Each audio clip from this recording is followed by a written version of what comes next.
میں ایک بند گلی کے آخری حصے میں کھڑا ہوں، جہاں حبس زدہ ہوا ہولے ہولے چلتی ہوئی میرے وجود سے ٹکراتی ہے اور واپس مڑ جاتی ہے۔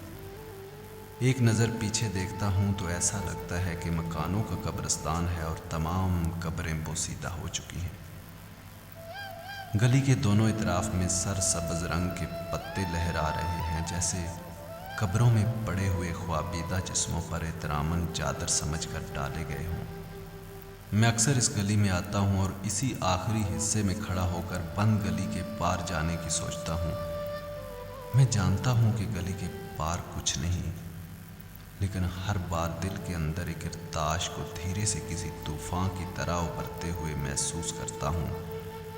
ایسا محسوس ہوتا ہے کہ یہ طوفان اٹھے گا تو اس بند گلی کے پار جانے کا راستہ دریافت کر پاؤں گا۔ آج دل کی بے چینی کچھ زیادہ ہی بڑھ گئی ہے۔ یہاں کھڑے میرا دم اب گھٹنے لگا ہے، بوسیدہ مکانوں کی قبروں سے آنے والی پر اسرار بو سے میرا سانس رکنے لگتا ہے۔ میں دھیرے سے واپس جانے کے لیے ایک قدم بڑھاتا ہوں، لیکن اچانک میرے سینے سے نیلے رنگ کی روشنی پھوٹتی ہے اور دیوار سے جا ٹکراتی ہے۔ ابھی میں اس حیرت زدہ منظر کے سحر سے نکل نہیں پایا تھا کہ دیوار کسی طلسمی دروازے کی طرح کھلنے لگتی ہے۔ مجھے اپنی بینائی پر یقین نہیں آ رہا تھا۔ دروازہ مکمل کھلنے کے بعد آواز آتی ہے، اندر آ جاؤ۔ آواز اس قدر سحر انگیز تھی کہ میں نے یہ جاننے کی کوشش نہ کی کہ آخر مجھے کس نے بلایا ہے۔ میرے اندر داخل ہوتے ہی دروازہ بند ہو جاتا ہے۔ مجھے احساس ہوتا ہے کہ ہر طرف اندھیرا ہی اندھیرا ہے۔ میں آواز کا مرکز تلاش کرنے کی کوشش کرتا ہوں، لیکن ناکام رہتا ہوں۔ میں نے آج سے پہلے کبھی اتنی تاریکی نہیں دیکھی تھی۔ اچانک روشنی کا ایک چھوٹا سا ہالہ نمودار ہوتا ہے۔ تاریکی کے باعث میں یہ اندازہ نہیں لگا پاتا کہ وہ ہالہ مجھ سے کتنی دور ہے۔ دیکھتے ہی دیکھتے اس ہالے کا حجم بڑھنے لگتا ہے۔ عجیب بات یہ تھی کہ وہ ہالہ سفید روشنی کا تھا، لیکن حجم بڑھنے کے ساتھ اس جگہ وہ روشنی پھیلی نہیں، سوائے اس ہالے کے ہر طرف تاریکی چھائی ہوئی تھی۔ کیا چاہتے ہو تم؟ کیا چاہتے ہو تم؟ کیوں اس زندگی سے ناراض رہتے ہو؟ کیوں بے چین رہتے ہو؟ اس آواز نے ایک ہی سانس میں مجھ سے کئی سوال کر ڈالے۔ کون ہو تم؟ میں نے بھکلائے ہوئے لہجے میں پوچھا۔ میں ڈر گیا تھا۔ یہ مجھ سے ایسے سوال کیوں پوچھ رہا ہے جن کا جواب میرے پاس بھی نہیں ہے؟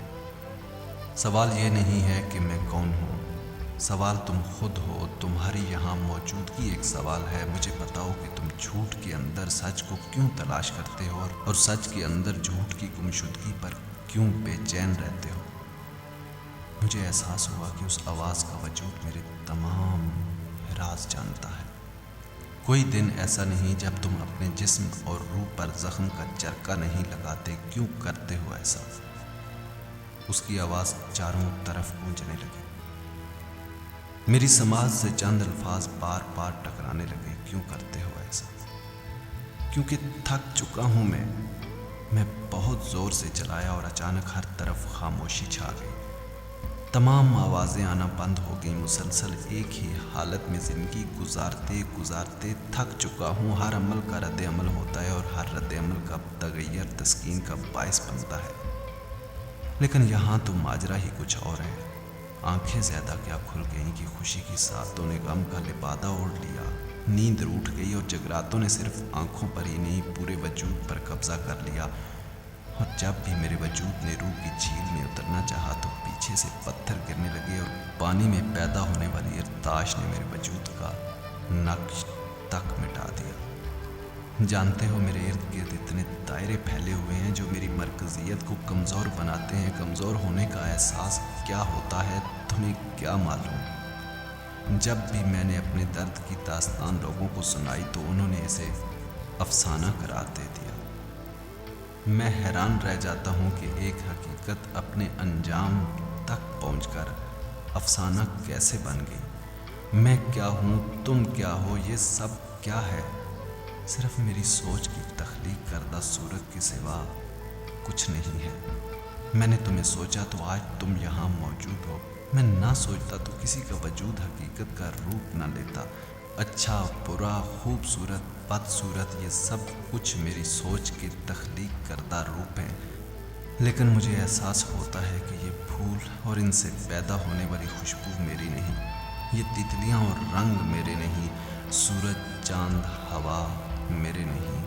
میں اکثر یہ شکوہ کرتا آیا ہوں کہ خدا نے مجھے میری مرضی کے بغیر دنیا میں بھیجا ہے، تو پھر یہ آزمائشوں بھری زندگی کس لیے؟ یہ قدم قدم مصیبتیں کس لیے؟ چلو مانا اس نے مجھے زندگی دے دی تو اس کو گزارنے کا اختیار بھی مجھے ہی دیتا۔ قسمت کا پتہ خدا نے اپنے ہاتھ میں کیوں رکھا؟ اگر تقدیر پہلے ہی لکھی جا چکی تھی تو کیوں محدود اختیار دے کر مجھے کٹ پتلی کی طرح نچاتا ہے؟ اگر اختیار دینا ہی تھا تو مکمل دیتا، اور اگر تقدیر لکھ جا چکی ہے تو اختیار کا مقصد ہر شام اپنی صبح اور ہر صبح اپنی شام لے کر آتی ہے، تو میرے وجود کا کیا مقصد؟ اگر محض عبادت کے لیے یہ زندگی ہے تو ہلاک کل شیء قدیر کہلوانے کا کیا مقصد؟ اور پھر اس پر یہ امتحان کہ کامیاب رہا تو جنت اور ناکام رہا تو دوزخ۔ مجھے تو دونوں میں دلچسپی نہیں ہے، اور پھر کیوں بیٹھوں ایسے امتحان میں جو زبردستی مجھ پر تھوپ دیا گیا ہے؟ آخر کیوں؟ میں بولتے بولتے تھک چکا، اب مجھ میں مزید بولنے کی ہمت نہ تھی۔ میں اپنے دل کا غبار نکال چکا تھا، ہر طرف تاریکی چھائی ہوئی تھی، وہ حالات اب بھی اپنی جگہ پر موجود ویسے ہی روشن تھا۔ جب آواز کو تسلی ہو گئی کہ میں اب مزید نہیں بولوں گا تو اس نے بولنا شروع کیا۔ جب تمہارا وجود روح کی جھیل میں اترنے کی کوشش کرتا ہے تو پیچھے سے پتھروں کا گرنا خالق اور مخلوق ہونے کی دلیل ہے۔ خالق کیا ہوتا ہے جانتے ہو؟ نہ جانے کیوں میں نے نفی میں سر ہلا دیا، حالانکہ میں جانتا تھا کہ خالق پیدا کرنے والے کو کہتے ہیں۔ خالق جواب ہے تمہارے ہر سوال کا۔ جس نے انسان کو تخلیق کیا ہے اس کے پاس اس تخلیق کا جواز بھی ہے، اور جس کے پاس جواز ہو اس کے پاس جواب بھی ہوتا ہے۔ خدا نے انسان کے ذات میں تجسس رکھا ہے، اس لیے قدم قدم پر اس کو سوالات کا سامنا کرنا پڑتا ہے۔ کچھ ان سوالات کو اہمیت نہیں دیتے، لیکن کچھ ان سوالات کے جواب حاصل کرنے کے لیے اپنا سکون تک برداشت کر دیتے ہیں، اور تم ان میں سے ایک ہو۔ تمہارے ارد گرد پھیلے دائرے تمہاری مرکزیت کو کمزور نہیں بناتے، تمہیں طاقتور بناتے ہیں، تمہاری حفاظت کرتے ہیں۔ چلو چھوڑو تمام باتوں کو، موضوع پر آتے ہیں۔ خدا ہر سوال کا جواب ہے، تو اگر خدا کی ذات پر اٹھائے گئے تمام سوالوں کے جواب مل جائیں تو شاید یہ تمہاری تسکین کے لیے کافی ہوں گے۔ اس بار میں نے ہاں میں سر ہلا دیا۔ تم سمجھتے ہو کہ خدا نے تمہیں تمہاری مرضی کے بغیر دنیا میں بھیجا ہے؟ نہیں، خدا نے تمہیں تمہاری مرضی کے ساتھ اس دنیا میں بھیجا ہے۔ بھول گئے وہ عہد جو تم نے کیا تھا جب تم نے اپنی مرضی سے زندگی کا انتخاب کیا تھا؟ مجھے تو کوئی ایسا عہد یاد نہیں ہے، میں نے اپنی یادداشت پر زور ڈالتے ہوئے کہا۔ مجھے حیرانگی ہوتی ہے کہ تم نے 3 بار خدا کا کلام ترجمے کے ساتھ پڑھا ہے اور پھر بھی تمہیں وہ عہد یاد نہیں۔ تم سا کم علم کیا ہوگا؟ مجھے حیرت ہوئی کہ یہ آواز تو میرے متعلق تمام علم رکھتی ہے، میں اس کے سامنے کھلی کتاب کی طرح ہوں۔ یاد کرو جب تمام ارواح کو خدا نے دنیا کی زندگی کا نقشہ دکھایا تھا تو ہر کسی نے اپنی مرضی کے مطابق دنیاوی زندگی کا انتخاب کیا، اور پھر خدا نے کہا تھا کہ قیامت کے دن میری توحید کے منکر نہ ہو جانا۔ یہ ٹھیک ایسے ہی ہے جب دنیا میں تم کسی سبجیکٹ کا انتخاب کرتے ہو تو اس کا امتحان بھی دیتے ہو، لیکن تمہیں یہ معلوم نہیں ہوتا کہ امتحان میں کیا آنے والا ہے۔